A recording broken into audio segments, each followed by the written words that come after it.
अस्सलामुअलैकुम वरहमतुल्लाहि वबरकातुहू। मैं हूं नावल निगार शमा परवीन मरियम और आप देख रहे हैं मेरे नावल का 37वां एपिसोड परछाई। तो चलिए देखते हैं क्या आगे क्या होता है। जिन्नात शहंशाह शहरयार वज़ीर शाह ज़ुमान को वो दृश्य में अंगूठी थमाकर नीचे ज़मीन की तरफ बढ़ गया और वज़ीर शाह ज़ुमान ने अपनी उंगली में उस अंगूठी को डाल लिया। और फिर जाने से पहले जिन्नात शहंशाह शहरयार ने और उसके साथ साथ वो दरवेश अजीज़ बख्तियार और वज़ीर शाह ज़ुमान ने भी उस कब्र की तरफ करीब जाकर देखा। आसिया बेगम के ससुर असवद हयात ने कहा, यही वो जगह है जिसके नीचे मेरी बेटी दफन थी, मगर अब शायद पता नहीं वो इस कब्र में है भी या नहीं, जिसके नीचे किसी ने मेरे पूरे परिवार को अंदर खींच लिया। दरवेश अजीज़ बख्तियार ने कहा, ऊपर से तो सब कुछ ठीक नज़र आ रहा है, जो कुछ भी है शायद अंदर हो, और इसे कब्र के अंदर तुम्हारी बेटी नहीं है और तुम्हारी बेटी को कोई मनहूस या बुरा साया नहीं कहना चाहिए था, बल्कि उसे भी किसी ने कहीं गायब कर दिया था और वो ज़िंदा है। अभी दरवेश अजीज़ बख्तियार ने इतना ही कहा था कि उस कब्रनुमा जगह के आसपास धुआं सा निकलना शुरू हुआ। ये देखकर आसिया बेगम के ससुर असवद हयात ने घबराते हुए खौफजदा होकर धीरे से जिन्नात शहंशाह शहरयार से कहा, हुजूर, आज फिर उसी रात की तरह हो रहा है। इसी तरह धुआं निकलने के बाद इस ज़मीन ने मेरे पूरे परिवार को अंदर अपनी तरफ खींच लिया था। उसके बाद सुनकर वो तीनों एक दूसरे को देखने लगे और एक दूसरे को वो तीनों आँखों में कुछ इशारा करके अब जिन्नात शहंशाह शहरयार ने उस जगह पर कदम रखा तो अचानक वो धुआं न जाने कहाँ गायब हो गया और शहंशाह शहरयार अंदर की तरफ चला गया। ये देखकर आसिया बेगम के ससुर असवद हयात के दिल को धड़का सा लगा और दरवेश अजीज़ बख्तियार से पूछा, हुजूर, हमें लगता है कि शायद शहंशाह को अकेले इस ज़मीन के नीचे नहीं जाना चाहिए था, पता नहीं वहाँ क्या है उस तिलिस्मी ज़मीन के नीचे। दरवेश अजीज़ बख्तियार ने कुछ पढ़ते हुए बिना कुछ बोले इशारे से आसिया बेगम के ससुर असवद हयात को तसल्ली दिया कि किसी को भी यहाँ कुछ नहीं होगा और सब कुछ इंशाअल्लाह ठीक हो जाएगा। वज़ीर शाह ज़ुमान ने असवद हयात से कहा, क्या आपको मालूम नहीं है कि शहंशाह एक जिन्नात है?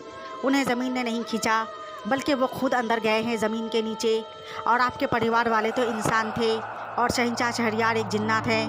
और आप थोड़ा इंतज़ार और सब्र कीजिए, फिर कुछ देर के बाद हम तीनों भी चलेंगे नीचे और आपकी बेटी को वापस लेकर लौटेंगे। शाह ज़ुमान की बात सुनकर असवद हयात को इत्मीनान हुआ और बेटी का लफ्ज़ सुनकर मन ही मन में खुशी हुई और उसकी आंखें खुशी से चमकने लगी। और अगले पल का वो और वज़ीर शाह ज़ुमान इंतज़ार करने लगे ताकि फिर वो लोग भी उस ज़मीन के नीचे जा सके और देखे कि शहंशाह शहरयार कहाँ है। और दरवेश अजीज़ बख्तियार को वज़ीर शाह ज़ुमान के मुंह से बेटी के बारे में सुनकर उसे फिर उस सच का ख्याल आया, जिस सच की एक झलक का पता उसे यहाँ आने से पहले रास्ते में ही पता चल गया था। और फिर उस ज़मीन के नीचे से एक चीख की आवाज़ आई जिसे इन दोनों ने सुना। न जाने किसकी आवाज़ थी। उस आवाज़ की तरफ अब शहंशाह शहरयार भी और आगे बढ़ने की कोशिश करने लगा, मगर जब जिन्नात शहंशाह शहरयार उस ज़मीन के और नीचे सीढ़ियों को पार करते हुए गहराई में और भी आगे बढ़ा तो वहाँ बहुत अजीब अजीब सी चीज़ें नज़र आईं, जिसे देखकर वो हैरान रह गया। मगर वहाँ ज़्यादातर हर तरफ अंधेरा ही अंधेरा था। और उधर जब काफ़ी देर हो गई तो दरवेश अजीज़ बख्तियार ने वज़ीर शाह ज़ुमान से कहा, वज़ीर शाह ज़ुमान, आप शहंशाह के बताए हुए तरीक़े से अंगूठी के इस्तेमाल के ज़रिए पता कीजिए कि हमारे शहंशाह शहरयार अभी कहाँ और किस हाल में हैं।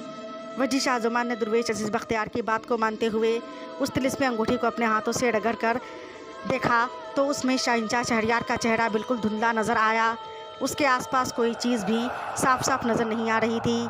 उस अंगूठी में वो तीनों ही ज़मीन के नीचे का अंदर का नज़ारा देखने की कोशिश कर रहे थे, मगर कुछ भी अच्छी तरह से समझ में नहीं आने पर दरवेश अजीज़ बख्तियार ने वज़ीर शाह ज़ुमान और फिर आसिया बेगम के ससुर असवद हयात से मुखातिब होकर कहा, हमें लगता है कि अब हम तीनों को भी अंदर ज़मीन के नीचे चलना चाहिए। और वो भी अब तीनों ज़मीन के नीचे अंदर की तरफ जाने के लिए आगे बढ़े। आसिया बेगम के ससुर असवद हयात ने मन में ढेरों खौफ लिए कदम आगे बढ़ाया और उन लोगों ने देखा कि उस ज़मीन के नीचे जाने के लिए एक सीढ़ी बनी हुई थी। वो लोग उस सीढ़ी को पार करने लगे। वज़ीर शाह ज़ुमान ने शहंशाह शहरयार को आवाज़ देना ही चाहा था कि शायद वो कहीं उस तरफ आसपास ही हो, मगर दरवेश अजीज़ बख्तियार ने उसे आवाज़ देने से रोक दिया और धीरे से कहा, वज़ीर शाह ज़ुमान, यहाँ ज़ोर से इस तरह से आवाज़ देना ठीक नहीं है। यहाँ हर काम संभल कर करना होगा और हर कदम सोच समझ कर उठाना होगा। आसिया बेगम मलका मोमिना बेगम के कमरे में बैठी अपने बेटे को दूध पिला रही थी। एक बेटी भी उसकी थी जो मोमिना बेगम के पास थी, मगर आसिया बेगम उसका यह एहसान मानती थी कि मोमिना बेगम ने अपनी बेटी के साथ साथ उसकी बेटी को भी वहाँ से उन जालिमों के हाथों से बचाया था, इसलिए उसके नज़दीक उसकी बेटी पर भी मोमिना का हक था। मलका मोमिना बेगम ने आसिया बेगम को खामोश बैठे देखकर अपना वो कल रात वाला वाक़या बताया कि कैसे उसने उस दुश्मन से गुलनाज बेगम को बचाया। आसिया बेगम ने उसकी बात सुनकर हैरान होते हुए कहा, लेकिन मोमिना बेगम, आपने हमें जगाया क्यों नहीं? मोमिना बेगम ने कहा, आसिया बेगम, हमें तो खुद ही ध्यान नहीं रहा कि मैं कैसे अचानक कमरे का दरवाज़ा खोलकर हाथों में तलवार लिए वहाँ उस नकाबपोश दुश्मन के सामने आखिर कैसे मुकाबले के लिए चली गई। कमरे का दरवाज़ा खुला हुआ था। मोमिना बेगम और आसिया बेगम आपस में बातें कर रही थी। आसिया बेगम मोमिना बेगम की बात सुनकर अभी आगे कुछ और भी बोलने वाली थी कि गुलनाज बेगम मलका मोमिना बेगम से इजाज़त लेकर अंदर दाखिल हुई और वो मुस्कुराते हुए मलका मोमिना बेगम का शुक्रिया अदा करते हुए बोली, मलका मोमिना बेगम, आपको इस तरह कल रात देखकर मुझे और खादिम शाहवेज़ को बहुत ताज्जुब और हैरानी हुई और साथ साथ खुशी भी हुई। और आसिया बेगम बस खामोशी से उन दोनों की बात सुनकर मुस्कुराती रही।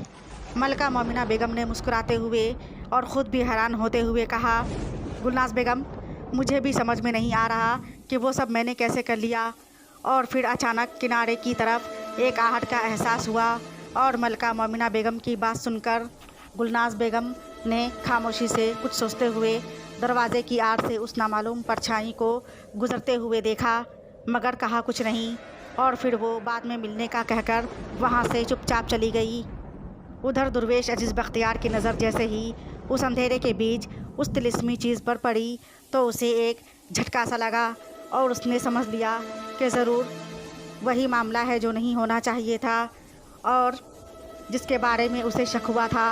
और वज़ीर शाह ज़ुमान भी उस चीज़ पर नज़र पड़ते ही चौंक गया और उसने म्यान से तलवार निकाल लिया। हर तरफ बस अंधेरा ही अंधेरा और डरानी खौफनाक आवाज़। तो आखिर क्या चीज़ देख लिया था दुर्वेश अजीज़ बख्तियार और वज़ीर शाह ज़ुमान ने? और कहाँ था वो जिन्नात शहंशाह शहरयार? और क्या वो लोग उस ज़मीन के नीचे जिन्नात शहंशाह शहरयार से मिल पाएंगे? ये सब जानने के लिए देखिए नेक्स्ट एपिसोड नेक्स्ट टाइम। तब तक के लिए अल्लाह हाफ़िज़, शुक्रिया।